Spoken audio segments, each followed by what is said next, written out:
안녕하십니까, 레필입니다. 5월 22일 두산 인프라코아 보도록 하겠습니다. 먼저 증시 보겠습니다. 코스피 코스닥 둘 다 하락하였고요. 증시가 좋게 시작을 했다가 장 중반에 갑자기 급락을 했습니다. 그리고 하락 마무리를 했고, 해외 증시 같은 경우는 다우 나스닥이 좀 많이 올랐다가 어제 같은 경우는 나스닥은 조금 내렸고 다우는 조금 약상승해서 마무리했습니다. 니케이 같은 경우도 상승했고요. 상해 종합은 마이너스 0.5% 정도 이렇게 진행이 되었습니다. 그래서 우리나라 증시가 사실 다른 나라 증시들은 좀 반등을 하고 좀 진행을 되었는데 어, 또 이렇게 반등을 하지 못한 채로 마무리를 좀 했습니다. 지금 역시나 이제 FOMC 회의록에 의하면 막 어느 쪽에 무게를 실는 그런 정책이 나온 게 아니고 테이퍼링은 언젠가는 해야 된다. 그 다음에 지금 이전보다는 확실히 테이퍼링 할 가능성이 조금은 높아졌다.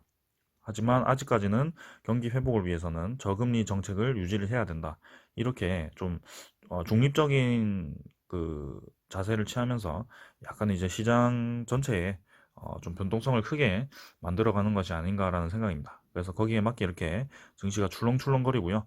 물가가 조금이라도 오르면 또 급락을 할 수 있고, 아니 물가가 좀 안정이 되면 다시 한번 상승을 할 수 있고 이런 상황입니다.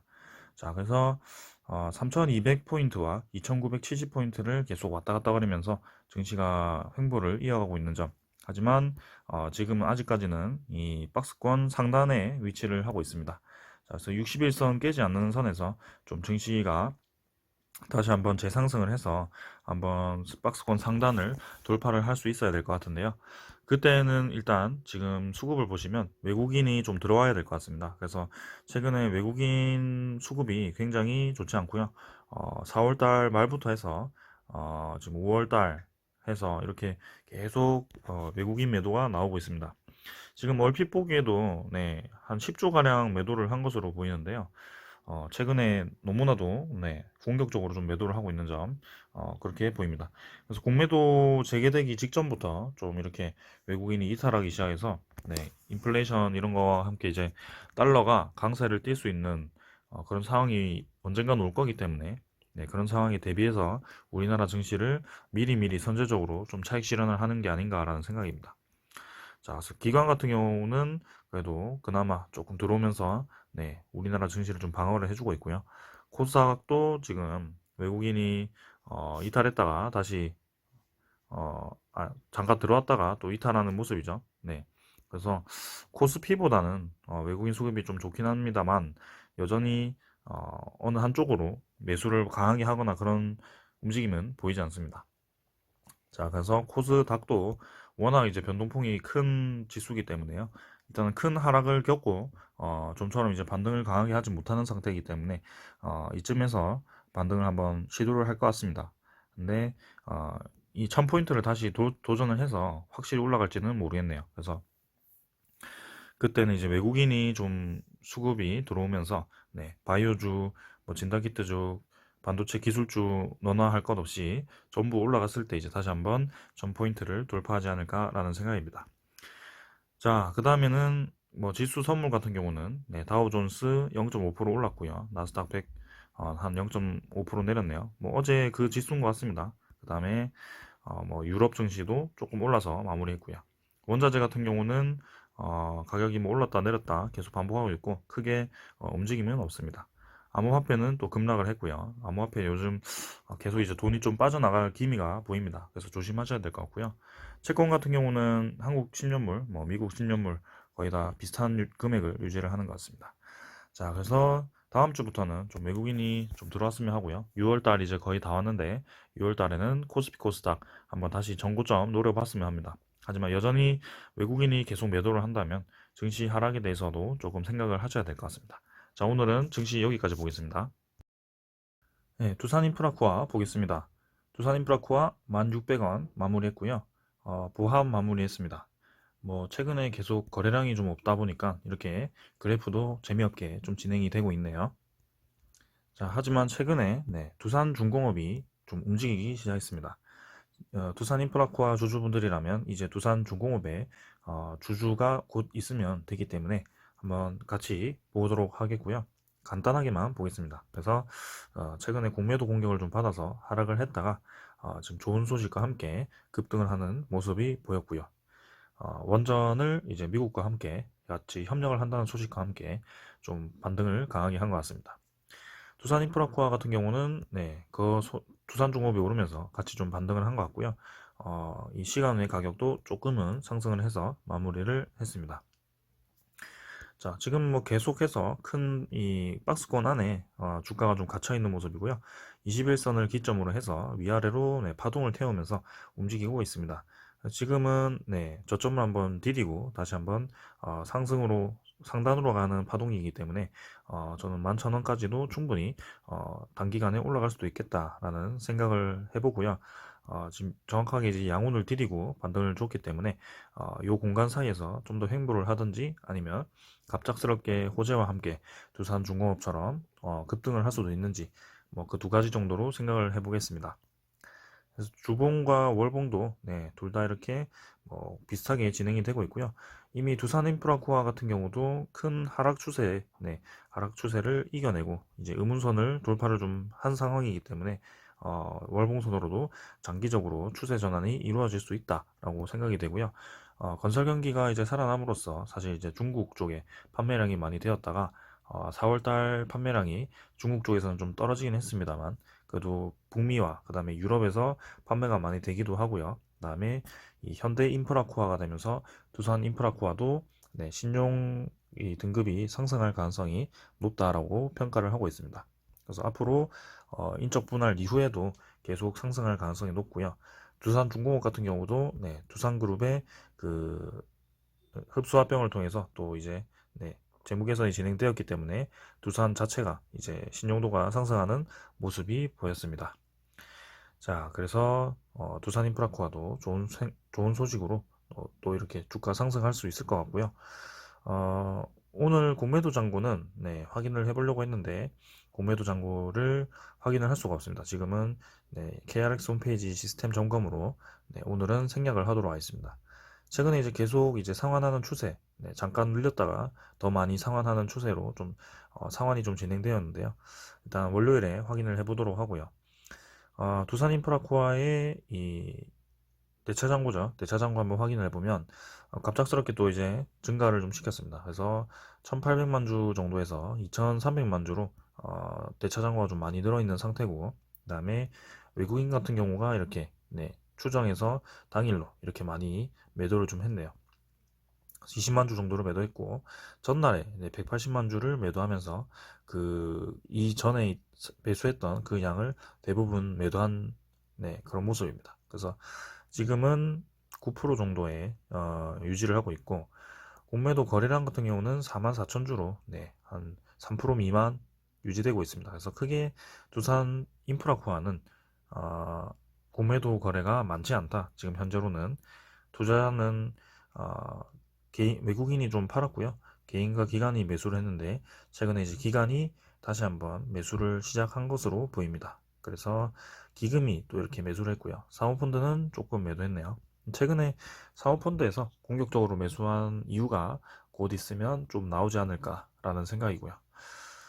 자, 뭐 거래원은 뭐 60일 기준으로 본다면 삼성증권과 뭐 요런 쪽에서 많이 팔았고 JP모간 그다음에 한국증권에서 좀 많이 샀네요.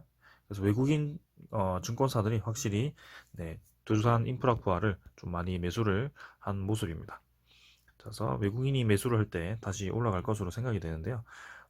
두산 중공업의 움직임을 보았을 때 갑자기 외국인이 막 그렇게 심하게 매수를 하지 않았음에도 좀 반등을 한 것을 보면 두산 인프라코아도 갑작스럽게 올라갈 수 있을 것 같습니다. 자, 오늘은 이 정도로 보고요. 제가 그 두산중공업 주주분들에게도 말씀을 드렸는데 하나 말씀을 좀 드린다면 이 합병가액에 대해서 좀 정리를 한번 해드리도록 하겠습니다. 그래서 뭐 알고 계신 분들도 있겠지만 좀 질문이 들어와 가지고 합병가액에 대해 좀 얘기를 드리자면 일단 두산중공업의 두산인프라코아가 인적 분할되어서 흡수합병되는 비율은 두산중공업 한 주당 두산인프라코아 0.473427 이렇게 주가 배정이 되게 됩니다. 그래서 만약에 그럼 내가 100주를 가지고 있다면 47주를 받게 되고요. 그럼 0.003427에 대해서는 금액으로, 네, 현금으로 이제 계좌에 입금이 되실 겁니다. 그 다음에 내가 1000주를 갖고 있다면 473주가 배정이 되고 나머지 이 소수점에 대한 금액은, 네, 거기로 현금으로 지급이 될 겁니다. 자, 그럼 합병가액에 대해서 본다면 일단은 여기 나와 있죠. 공시에 보면 두산중공업의 기준시가와 자산가치를 비교했을 때, 기준시가라는 것은 현재 이제 이 합병 비율을 비교하기 위해서, 네, 보통 이제 주가로 비교를 하거든요. 그래서 그때 가격을 얘기를 하는 거고요. 주가를 얘기를 하는 거고, 자산가치는 뭐 어떻게 자산에 대한 가치를 매긴 거겠죠. 그래서 그 가치에 대비해서 현재 주가가 높았기 때문에 현재 주가로 합병가액을 설정을 한 것 같고요. 그게 이제 두산중공업이 11,400원이고, 그럼 두산인프라코아는 본질 가치가 이제 이렇게 수익 가치와 자산 가치를 비율로 곱했을 때 7,827원이 나왔기 때문에 이 11,400원과 7,827원에 대해서, 네, 비율을 한다면 이렇게 1대 0.473427 이 가격이 나오게 됩니다. 그래서 이 합병가액이라는 것은, 여기서 나온 것은 그냥 이 비율을 계산하기 위한, 네, 가격을 설정한 것이라고 보시면 될 거고요. 실제로 상장이 되었을 때 이 가격으로 상장이 된다라고 말하는 것은 아닙니다. 그래서 우리가 주목해야 될 점은 그냥 비율에만 주목을 하면 될 것 같고요. 1대 0.473이기 때문에 만약에 지금 1000주를 가지고 계신다. 네, 두산인프라코아 1000주를 가지고 계신다면 현재 주가가 1600원이죠. 1600원에 1000주를 갖고 계신다면 곱했을 때 1060만 원이 됩니다. 네, 1060만 원이 되는데 이게 이제 지금 현재 가격 기준으로, 네, 분할이 된다고 가정을 해보겠습니다. 그럼 두산중공업이 현재 14,000원이거든요. 그럼 14,000원에 대해서 이 473주가 발행이 될 거고요. 그 다음에 지금 현재 가격, 네, 두산인프라코아의 현재 가격으로 이 현대그룹의 이제 인프라코아가 발행이 되겠죠. 그래서 이렇게 곱으로 해서 합해졌을 때 이 가치와 비교를 할 수 있게 되는 겁니다.